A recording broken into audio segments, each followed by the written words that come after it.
Well, Marc, thank you for joining the show. Thank you for having me, Eric. Good to see you. I'm only used to seeing you on Instagram, so it's good to connect this way with you. Absolutely. Yeah. Connect with a lot of people first, typically on Instagram. And then, if there's a good fit, good vibe, I'd love to connect with them on the show and get more into their story. Very cool.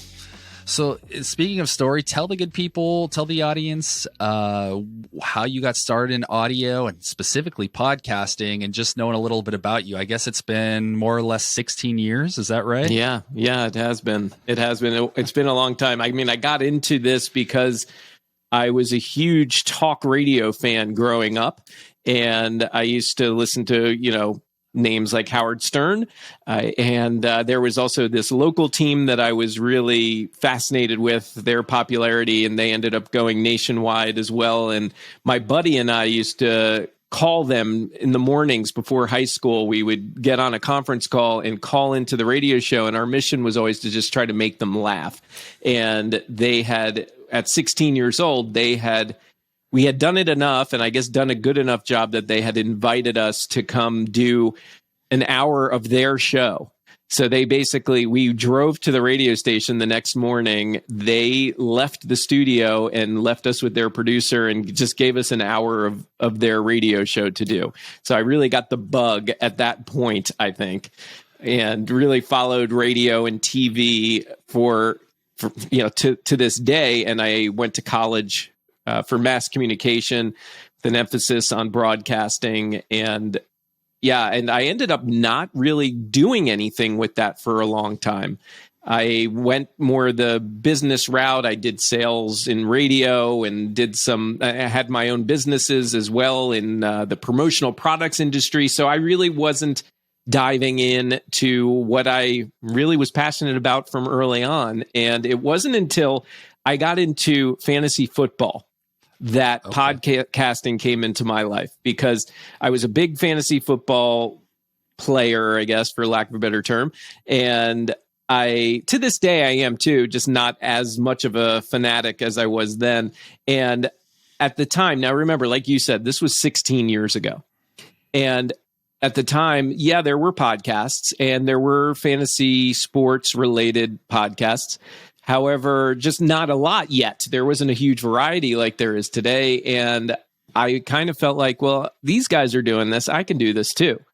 And so I grabbed a couple people, one guy I knew from message boards, from fantasy football message boards, and another guy I knew that happened to be in the radio business. And we just started doing a podcast all about fantasy football and giving advice and that kind of thing. And the rest was kind of history from there. I really got the bug at that point. I could go on and on. I got hired by a company called Blog Talk Radio a couple years later as a contractor. They brought me in and I created for them, which at the time was groundbreaking. It was a live streaming channel, a radio channel, and it was all fantasy sports. So I collected a bunch of people who were already podcasting about fantasy sports, and we created an 8-hour-a-day live streaming platform. And then on the off hours, we would replay the shows as well. And this thing got literally millions of downloads and listens every month. And unfortunately, the company at the time, it just wasn't part of their plan. So they decided, they just kind of let it go, but they really didn't put any effort or money into it. And eventually, I don't know how familiar you are with Sirius XM, but eventually they caught on to it. They even took some of those hosts that were doing the shows on Blog Talk Radio, and they started Fantasy Sports Radio, I think is what they call it. And to this day, it's one of their really successful channels. So I've been doing all sorts of things. And if you remember the radio show I mentioned to you that invited me, I ended up working for them for 4 years or so, helping them with their podcast when they went from radio straight to podcasting. They brought me in and I was an assistant producer, ran the business, et cetera, and found a lot of success in that too. Wow. Okay. Well, very cool. Yeah. You've definitely been at like the forefront of it and an early adapter, which is rad. Speaking of fantasy football, I play too. I won 2 years ago. This year, finished in the middle of the league, which is fine. I've won it, somehow I've won a couple times over like the last. Nice. We've been doing it for like a decade. Mm-hmm. But in any case, yeah, those fantasy football shows, there's a lot of them, a lot of competition too. But that's cool to hear that you were one of the early pioneers of that.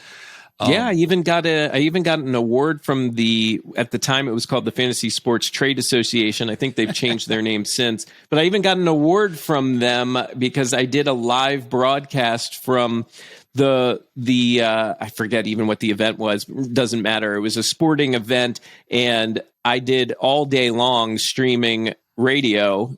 At the time, that's what they were calling it. And I got to interview all sorts of people. They gave me an award because it was really the first time anyone had done that in the industry.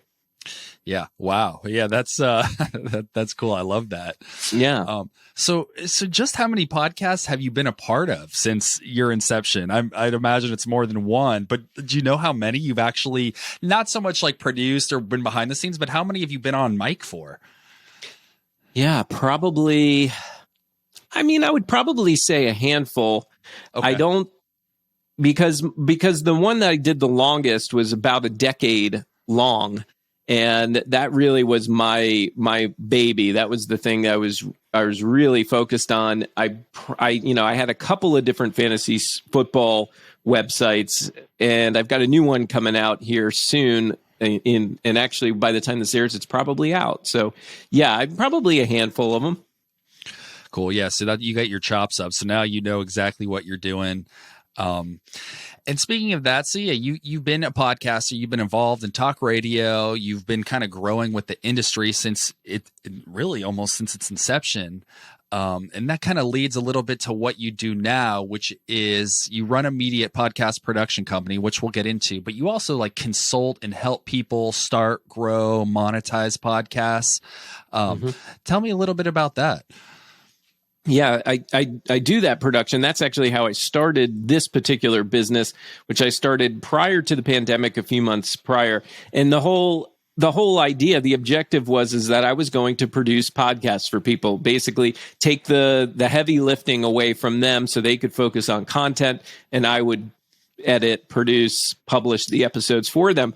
And what I quickly started finding out was I was also coaching and consulting people because of all my experience, because of my years in the business and even in broadcasting. So it just became a natural progression that I quickly started to notice and realized there really was a need for it. Because I recognized that there's also a whole bunch of podcasters out there that are DIYers. They like to do the production. They want to do the editing, and they still need somebody or want somebody to, at the very least, collaborate with. And at the most, really, you get some direction and guidance. So I was doing that already with a lot of my production clients, and then recognized, well, heck, for my business, it would be good for my business to offer this separately, and it would be good for a whole section of clients out there that I never would have had because they wanted to do the production themselves. So it was a win-win for everybody, and it's become really my favorite part of the business now. I love empowering people to go out there and do what they want to do with their podcast. So it was a natural fit, and I'm so glad that I did it because it really is what keeps me going every day with as far as work goes. Yeah, because that is kind of part of the process, and I have a little bit of a similar story, but the editing, the actual like technical side of things, it's kind of a love-hate for me, and I tend to get a little bit burned out. So it's cool that you added that in, and it kind of happened naturally because you're kind of coaching them up as you go. Yeah. So speaking of that, like, it seems like everybody nowadays wants to start a podcast. How do you help new podcasters come up with like a clear concept for their show and niche down? I call it finding your why. What's your kind of some strategies or some advice for new podcasters? Because everyone wants to start one, and typically they need to hone in a little bit more on their concept. Yeah. And they usually come to me. I maybe have had one or two clients over these 3 or so years that really had no idea what they wanted to do. They just knew they wanted to do a podcast. But for the most part, they at least have an idea of what they want to talk about. And what the first thing that I do with a new client is I ask them, what are your intentions around this podcast? Why do you, like you were saying, it's kind of that why. Why do you want to start this podcast? And it's very different than your purpose, meaning, like, what do you want to get out of this? Are you doing it to become rich and famous? Are you doing it to share a message with, the world, with a specific community? There's a lot of intention that I feel like a lot of new podcasters don't connect enough with. They kind of go to that surface level. Oh, I'm doing it because of this, but there's usually a deeper meaning, a deeper purpose behind it. So I first want to make sure I understand their intentions and they understand their intentions. And then we move toward goals and really, okay, we get why you're doing this. Now, what do you want out of it? What do you want to have happen? Is it to become rich and famous? Is it to build your authority in your space?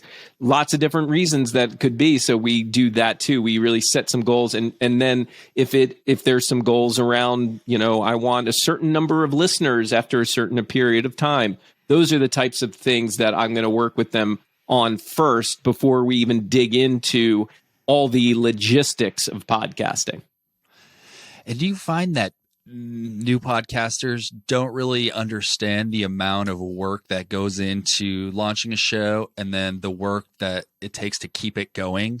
Because I find that a lot of times, everybody wants to start one and maybe they have like narrowed down their why and they are clear on what they want to put out into the world, but a lot of them don't realize like how much work goes into it. Because it's kind of a buzzword, like I want to start a podcast or I'm a podcaster, but yeah, man, there's quite a bit of work that goes into steadily creating a show. Yeah, I think that can be the case. Often the case is people don't always realize how much work it's going to be, especially when we're talking straight audio podcasts. They've kind of gone into it thinking, well, at least I don't need all the cameras and I don't need the lighting and this and that. And there's still, as you know, a lot that goes into it. So I do think that people go in, it's not... ignorance usually has like a negative connotation to it, but it really is. It's you don't know what you don't know. So you go into it with whatever those expectations are, whatever you think is podcasting, and then you find out, wow, this is a lot. And I'm sure you also get this a lot too. I think the thing that takes people by surprise the most is the idea that they have to be consistent and they have to keep spitting out new episodes, whatever that schedule is, every week or every day, however often they do it.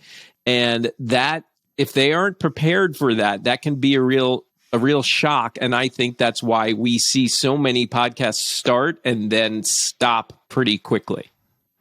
Oh, absolutely. It's funny. I experienced that myself because I have an audio background and I've done a lot of work, producing, editing, mixing. And I found myself along the way kind of giving advice to these podcasters. And then I realized, wait, I don't even have a podcast of my own. And then once I started one, I was like, oh, this is a totally different game than just helping people edit, coming up with these weekly, whether it's solo or booking a guest and putting out good, relevant, valuable content. That's a skill unto itself, really. And takes a lot of tenacity and the ability to stick with it when the results you get at the beginning might not be what you want or what you expected.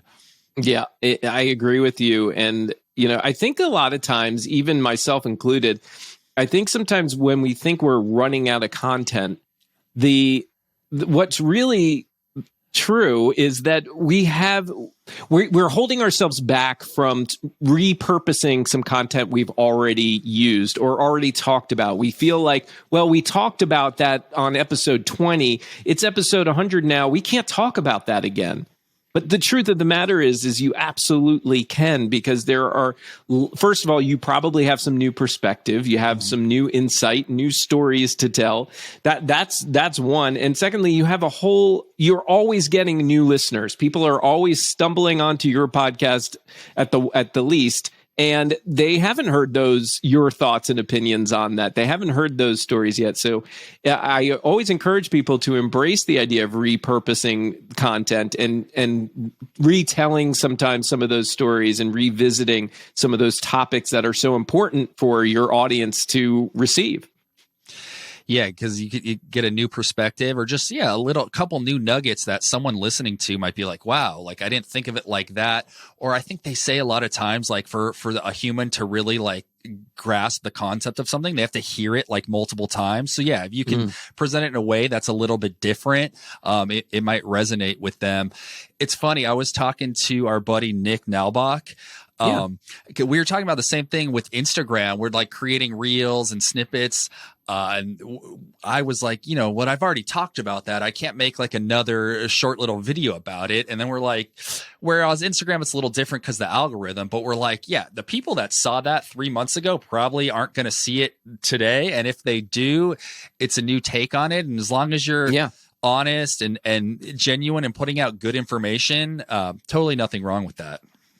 Yeah, I'm with you on that. Yeah, and then that's a great comparison when we talk about social media. I've been there myself, even as recently as this past year. I've definitely been there where I sit there and say, well, I've already done this. Why am I going to do it again?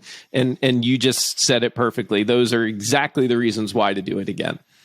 And I think content creators too, I think they look up to like the more successful people in their field, or like the content creators that they would like to be like one day, and think that these podcasters, content creators don't get stuck and don't have the same kind of thoughts. And I'm sure they do. I'm sure there's successful quote unquote influencers who are every day look, I already posted that, or stumped about what to post, and they're probably repurposing stuff and presenting it in a different way. And it's something that everybody goes through. I think it's not like everybody has like these super unique ideas every minute of every day. I mean, we're all in the same boat, struggling with the same things and putting into practice the same kind of routines and principles with our content. Yeah. Excuse me. Yeah, I have that. I go through that even today when I see people that are doing the same thing as me, right? I'll see the quote unquote competition, and I'll make up a story in my head as to their success and what they're doing. And if they're doing something well, then all of a sudden I'm building them up like, wow, I got a lot of work to do. I got to catch up. And what I started to find as I was opening myself up more to the competition was that they're dealing with the same stuff that I'm dealing with. And it's not necessarily just that they once dealt with it. It's that they are currently dealing with, if it's not exactly the same, it's the same type of situation. And that was really eye-opening for me, because I can tell you there are people that I used to be intimidated by because I thought they were so much further along with me. And then once I got to know them, now I'm working with them side by side and working on projects and doing different things with them. So yeah, it's dangerous being stuck in our heads sometimes. And it's important to really do what we can to open ourselves up to what's possible. Yeah, it's so funny that people do that and everybody does it. And I'm glad we're talking about it a little bit, because just I think that mindset is such an important piece of being a content creator, being a podcaster, and just realizing that everybody's probably going through what you're going through. It may be a little bit different or on a different level, but I think it's good to talk about it, because I think kind of overcoming that mindset will help you leaps and bounds with your podcast as you go along your journey. But speaking of journeys, let's talk about podcast launches, because that's one thing that I think podcasters get wrong, or they don't know about, or they just think, oh, I'm going to record a couple episodes and just kind of release them. But I'd love to hear like some of your philosophy and your strategy on what goes into quote unquote like a successful podcast launch. Yeah, I think it does start with knowing your audience and doing everything you can to learn everything about them possible. Really, their likes, their dislikes, what they like to eat for breakfast. I mean, you name it. The more you know about them, the better you can cater to them and provide them with content that they can connect with. The more relatable you can become, because if you can find those similarities that they experience and be able to share that with them, that goes a long way. And of course, the big thing is knowing all of their struggles, all of their pain points, particularly in whatever this area is that you're podcasting about, and addressing those as often as you can, and providing them with tips and potential solutions to those pain points, to those challenges. That's a big area of focus for me when I'm talking to a new podcaster. That's one of the first places that we want to go. And then it's really focusing on the host, what their style, what their preferences are. I like to tell a new podcaster, the first thing they ask me when we talk about consistency, going back to that for a second, they ask me, do I need to do this every day? Do I need to do this every week? What's the right formula? And my answer is it doesn't matter, as long as whatever you commit to, you stick with it. You do that the same every time. So if it's every month, if all you are capable of doing is once a month, I want to see you at least doing that. Just do that consistently, and be open and honest about it with your audience, and they'll accept that because they just want that information. They want that value or that entertainment. So it's just a matter of picking what works best for you and then delivering on that to your audience. So that's definitely one big area that we certainly focus on when launching a podcast. And I guess another big area would be the format. Everybody seems to lean toward doing the interview style, which is great. It works well. And I think that sometimes people just lean on it too much, and they might very well be able to do this podcast by themselves. They don't need necessarily to have that guest to make it go. And I think a lot of times they go down that road, not all the time, but I think they go down that road because they think they need to fill up a certain amount of time. Right? Like if I'm going to do a podcast, it's got to be an hour long. I don't know if I could talk an hour all the time on this topic. So let me bring someone in that can have the conversation with me. And that's fine if that's really what you want to do. And if you think you could actually get out the information in a valuable, effective way in 10, 15 minutes, great. Do it in 10, 15 minutes. You've just saved them another 45 minutes of their time. Yeah. It's okay to do a short episode. I think a lot of people it's probably because how we've been trained with TV, and some radio as well. We think it has to be 30 minutes or 60 minutes, and it doesn't. All that I care about, your show can be as long or as short as you want, as long as you're delivering value every time. Yeah, amen to that. I have like a similar mindset. I do my solo episodes, which could be as short as 5 minutes, maybe maximum like 15 minutes. And then when I talk to people, we go 45. What are your thoughts on, if say you're a brand or business owner, the list could go on, influencer, entrepreneur, doing solo episodes as a way to kind of build more authority for yourself and your brand? I think connecting with people and getting insight from guests is great. What are your thoughts on building authority by just doing a solo cast? Because then you're kind of the one that people start to trust and look to for advice. Yeah. So I think that's, you're hitting the nail on the head. That's what I often preach. I think one of the downsides of doing an interview only format is that you are never really showcasing yourself. You can showcase that you're a great host, but you're not really showcasing, for example, a lot of people start a podcast for their business to grow their business. And what they end up doing is an interview style podcast, and all they're doing is showcasing the guest and the guest's business, and very little, if at all, their own stuff and their own offering and their own knowledge and expertise. So I really do like that format that you just described, where, do if you're able, do 2 episodes a week, do one short one that's just you, so you can really showcase yourself, and then do that next one with a guest. And your audience really then starts to trust you even more because they see that you can provide the value. You know how to ask good questions.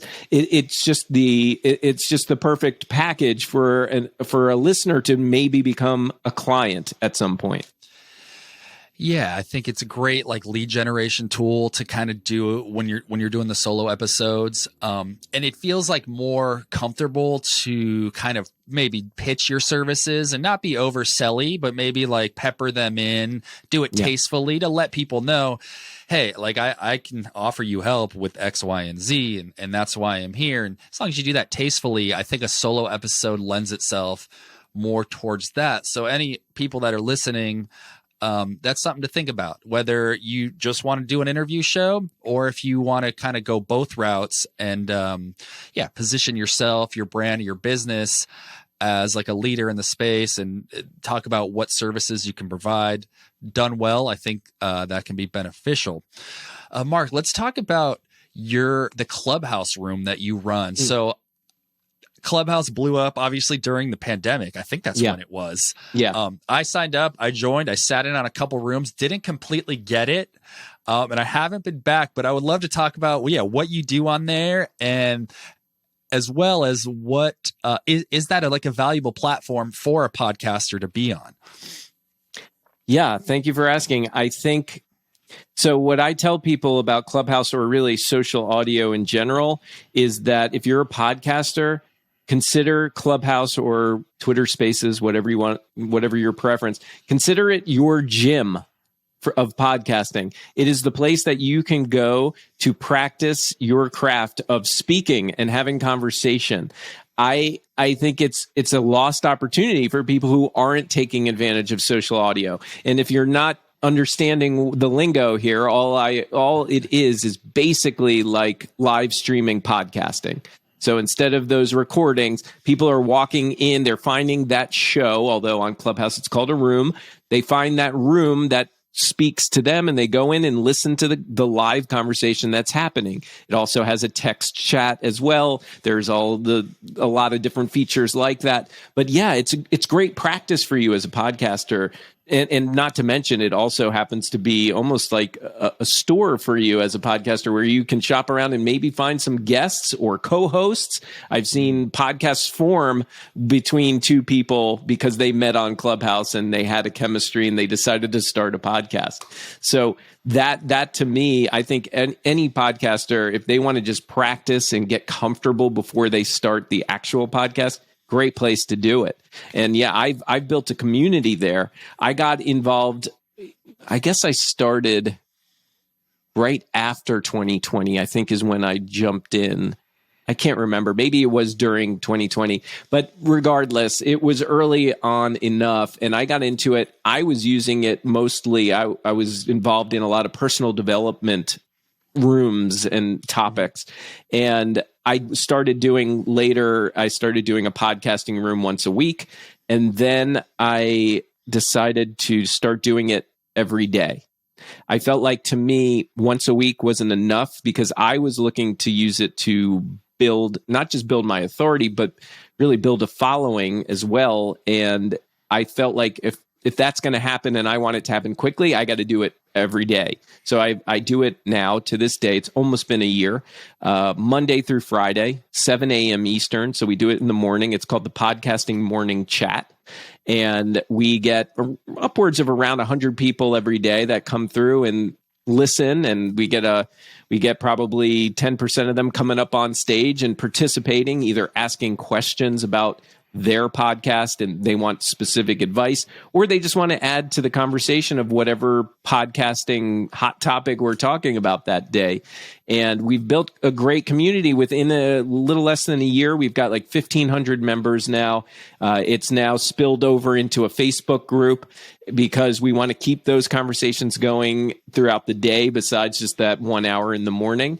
And it's become a really powerful place for this community of podcasters that really want to help. Again, I'll use the word again, help empower one another to go out there and do their thing and do it well. So, and the name of the group on Facebook and the name of the club on Clubhouse is called Empowered Podcasting. So if anyone's interested, feel free to come join us and check it out. Yeah, check that out, guys. Wow. Daily for over a year, more or less 100 people in each session, and then a group that it's built to 1,500 people and now a Facebook group. Yeah. That's how you do it, guys. For everyone listening, I think part of podcasting, part of anything you're trying to grow, I think building that community is huge. And I think a lot of people get that wrong, or they're in podcasting for themselves, or they think that they're going to blow up without putting in this work and putting in this value and connecting with people. So I think that's awesome, dude. Good for you. Yeah. Well, I've always felt it's important to treat an audience like a community. So I really appreciate that you said it. Hold on one sec. And I've been talking all day today. So my voice is about gone. But yeah, I think community is super important when we think about our audience, because there is some sort of intimacy involved when somebody is plugging your voice into their heads with their headphones or earbuds, and they feel like you're talking to them, and they feel like they know you on a level that you may not know them on. So you want to make that effort to get to know everybody you can that has expressed any kind of interest in what you're doing. You want to reciprocate. You want to show them that you have interest in them, and that's the real secret to growing your podcast. Because if you can create that community, that community is going to want to bring in more people and grow that community for you, because the bigger, in most cases, the bigger it is, the better. So yeah, I can't encourage that enough, that if you want it to grow, treat your audience like a community. Yeah, that really is the best way. It's something that I'm personally working on myself. And as I get more and more into this podcasting game, realizing just the importance of it. And I was in a touring band years ago, and it's kind of a similar thing, because it's like the more other bands that we connected with and made friends with and made contacts with and would hang out after shows and have drinks, then they want to invite you to play their gig with you. And it's just this reciprocating circle. But it's all goodwill too. It's not like you did something for them, so you expect them to do something for you. That's not the way to approach it. The way to approach it is exactly what you're doing. And that's badass that you've been able to keep that up daily. I looked at it at 7 a.m. East Coast, so I would have to get up early, but I will. One of these days, I have a new baby at home, so a 6-month-old. Yeah. So I'm up early anyway, so I'm definitely going to check that out. Well, we actually also just added recently an afternoon room at 3 p.m. Eastern on Thursdays. So that would be more like lunchtime for you. So that could work fairly well for you. And I'm actually co-hosting that room with my new podcast co-host for my new podcast called Podcast PhD. He and I run that room. It's separate from our podcast, but being that we do this podcast together and it's about podcasting, there's a lot of similarities too. So yeah, we're doing that every Thursday at 3 p.m. Eastern. And tell us about that. Tell us about your new podcast. Mark and I talked off air for a second, and he's got a new podcast coming out. Yeah, Larry Roberts is my co-host, and if you may be familiar with him, he's the guy that everybody refers to as the guy in the red hat. He's always wearing this red ball cap, and Larry and I met at Podfest, and little did we know that we would end up doing a podcast together. We met in whatever the Podfest 2022 was in, I guess, around end of May. And in July, we ended up together at a house in Dallas with 4 or 5 other people, all creators, mostly podcasters. And it was this retreat for creators where we were all helping one another, basically sharing our strengths, the things that we're good at, teaching it to each other. It became a week of workshops and a lot of fun. And that's where Larry and I really got to know each other. And we both recognized and had this almost guilt, for lack of a better term, that we are both teaching people how to podcast, and we don't currently have an active podcast. And so we said, you know what, let's just do a podcast. Let's do it about podcasting in the effort to help as many podcasters as we can. And so that's what we do. We just, each week we find a different topic. that we believe is important to podcasters, and we talk about it and we give our advice and opinions on it. And we will occasionally have guests as well. But for the most part, it's mainly Larry and I having a casual conversation all around podcasting. And we believe it's going to provide a lot of great insight for somebody who's either starting a podcast or who's been podcasting for a while and looking to level up. And when is that dropping? When's that coming out? So that came out on the 11th. Yeah, 11th of January. And it comes out every Wednesday. So you can get that first thing in the morning every Wednesday. And they're roughly 15 to maybe at the most 30-minute long episodes. So bite-sized, good enough to get a lot of good information and not take up too much of your time when you're listening. Cool. Well, I'll link to that. I'll also link to your Clubhouse room. Before we wrap up here, iRonick Media, that's one of your companies. I would love to know about that. And rad name, by the way. It works out perfectly. But yeah, tell us about iRonick Media, what you do there, and anything you want to plug. Let the good people know where they can find you. Sure. Thank you. I appreciate that. And by the way, I don't even know, did I say the name of my podcast? That's a pretty bad move of mine if I didn't. Podcast PhD.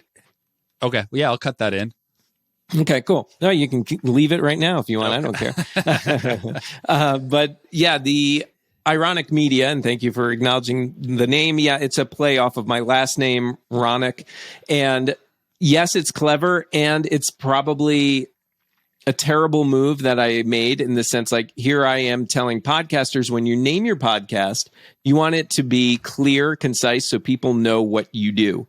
And iRonick Media, I mean, you might get a little sense of it, but do you really know that it's about podcasting? No, probably not. So it may change at one point down the road, but everybody seems to like it once they see that connection with the last name. So appreciate you noticing that. But yeah, this is what we do. We have a production side, an agency, where if you say already have a podcast and you're ready to kind of wash your hands of all the production and just want to get because look, it can sometimes take, depending on how long the episode is, it can take 3 or 4 hours just to edit it. It's a grind. Right? Yeah. Right. Yeah. It's a grind. So that's the purpose of iRonick Media's production side. We take that for you. We'll even write the show notes for you. We will make sure it's keyword friendly and SEO friendly. We will schedule it and make sure it publishes when you want it to publish, etc.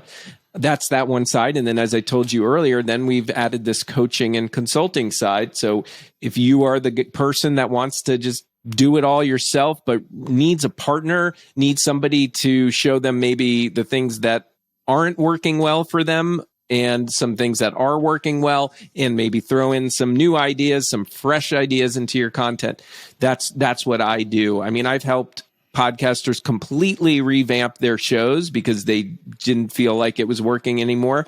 And then I've worked with them on small tweaks, or they've brought me in to collaborate with them. So it's a whole gamut of consulting and coaching. We're here to help people get through it and enjoy what they're doing while they're getting through it. Awesome, Mark. Yeah, glad to hear that there's people in the space doing that. It's definitely needed. Well, anything else you'd like to plug? Let us know where we can find you on social. Is it ironicmedia.com? Yeah, the website's ironicmedia.com. You can find me either on most platforms. You're either going to find me at Marc Ronick, M-A-R-C, Ronick, R-O-N-I-C-K, or you're going to find me at iRonick Media, and that's I-R-O-N-I-C-K Media. So on TikTok, it's Marc Ronick. I'm sorry, on TikTok, it's iRonick Media. On Instagram, it's Marc Ronick. Those are two that I post to the most.